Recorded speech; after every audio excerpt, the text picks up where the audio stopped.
Plot to kill Igboho, biggest threat to Nigeria's peace and stability today. Fani Kayode.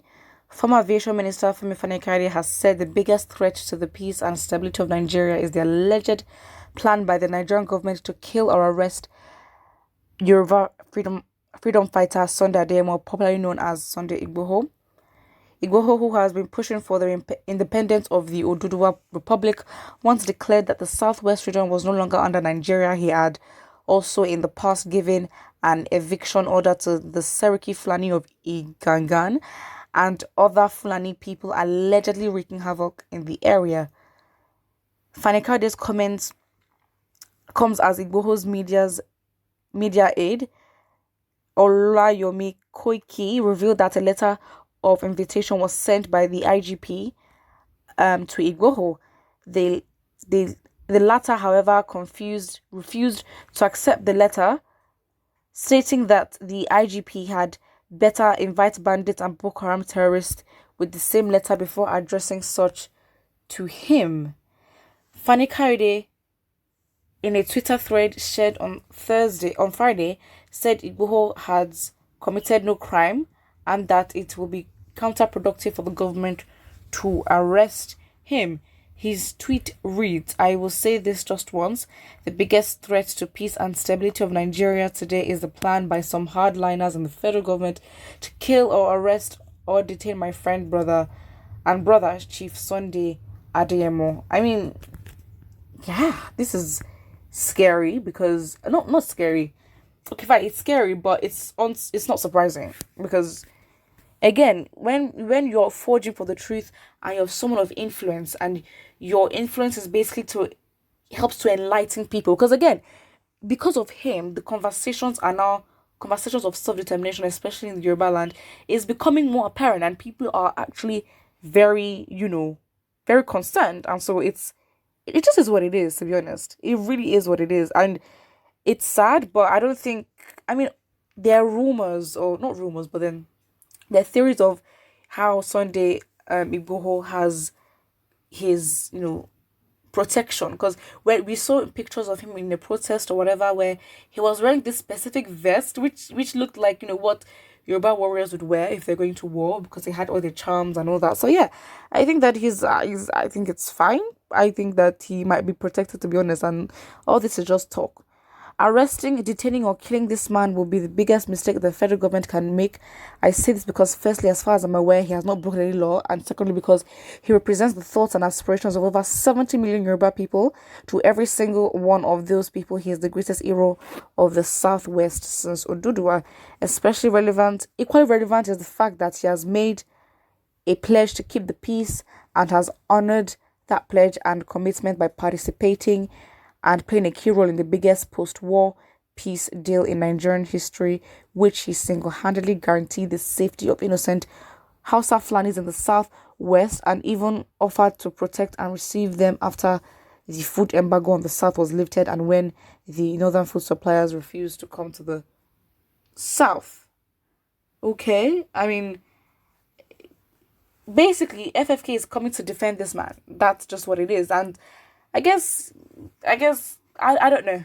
The lack of trust for me, because these things are happening, but then all these narratives are controlled. So what is their true intentions of putting this out there? Well, let's see what the comments here say. The first one here says, Femi Kayode should go and sit down. He's an unstable character. Believe him at your own peril. Someone says the government doesn't want us to defend ourselves. Instead, they're defending Fulani herdsmen terrorists in the name of bandits and criminals. Well, another person here says his crime is that he's saying no to the enslavement of his people, raping of his sisters, killing his people, kidnapping of his people, and forceful takeover of his ancestral land. This junta justifies the detection for self-determination Yoruba nation. Yeah, okay. That is true because, again, you can't, if it's your ancestral land, no one has a right to come and take it away from you. And the fact is, before the colonization and the colonization of the country, or even before the slave trade, the Fulanis were actually coming downwards. They were actually taking over big time, and Yeah, that was huge. That was and it stopped at the middle belt of the country, and then of course Lord Lugard came, took over, and just changed everything. So yes, that makes it's a bit weird, but when it comes to your ancestral land, before we got colonized and taken over, it could have been a possibility that the Fulanis or Hausas could have spread across even to the bottom, to the south of Nigeria. Someone here says, if FFK says good morning to you before you answer, go and check outside. You see, it's the lack of trust for me. Someone says Shifemi Feni Kaide is the mediator, or is a mediator between the government and his people, just like Jesus Christ between God and man. That's why I respect him. Okay. Okay. That is your opinion. Let's even see the reactions. So someone here says, you respect unstable character like FFK, who appointed him a mediator. FFK is just like the other politicians trying to gain the face of the president. He is looking for a political appointment. Just don't take him seriously. And the person now replied again and says, he always stands by the people. Okay, if that's what you believe, that's fine. Just when something goes wrong, then defend with your chest. That's it. Someone says, Igboho, FFK, and all those agitators are playing politics with you people, but you still didn't get it. They will say or do anything to please you guys. When things get out of hand, they'll be the first to leave the country, and you're just collateral damage. It's politics that they are playing, or is because they want to eat the national cake and they want a place in the higher table. If this didn't work, they'd use you to climb there.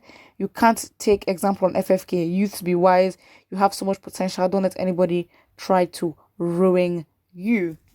I believe that too. I really do. And it's just the lack of trust there. Like, okay, what if it's good cop, bad cop? Again, you can't be surprised if all this is strategic. You cannot be surprised because they are planning so hard to control the narrative, and it's just, it's sad. It's sad. It's sad. Yeah. Another person here says, you people in the north that think that something is wrong with Igboho, come to Kano and see how people are enjoying marketing peaceful state. Well, okay. Someone here says, it's high time FFK realized that no one is taking him serious anymore. This just encapsulates everything. I mean, the general perception in the comment section is that they don't really care and they don't trust him. And you get a few ones, the pick-me's, the sellouts saying, oh, I respect him. I mean, that's your choice. Do what you want. But yeah, well, no one's listening to this. He's not even, okay, maybe he's not, I don't want to say he's not popular, but in terms of his role and all that, he's just someone I see who's just very opinionated, to be honest. Put what you think about it in the comment section below, and don't forget to like and subscribe.